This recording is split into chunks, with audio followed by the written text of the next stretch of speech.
Ake nginibingelele nina benkashana kaMenzi yaphuza umlaza ngameva yasebhula umlilo ngamahlava. Namhlanjena ngicela ukunibonisa nanku omunye umuthi ohlabahlosile ingoba makhosi.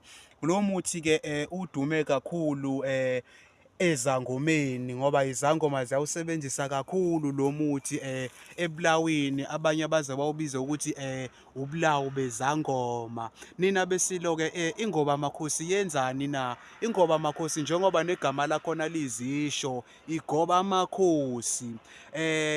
Esikhathini esiningi-ke amakhosi okusuke kukhulunywa ngawo, amakhosi lawa asuke embethe abantu.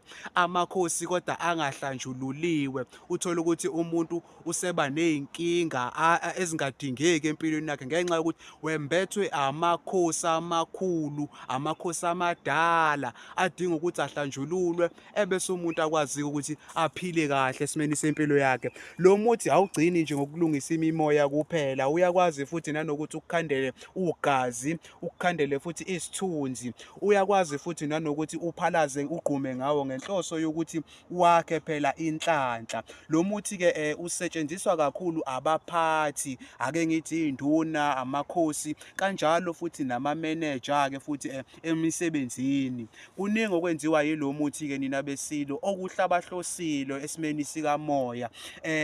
Ake ngiyibambe khona lapho-ke nina benkashana kaMenzi yaphuza umlaza ngameva. Kusewuyena umkhulube-ke enyakatho ongaceli obona ngoba nakhu esephiwa. Ngiyathokoza.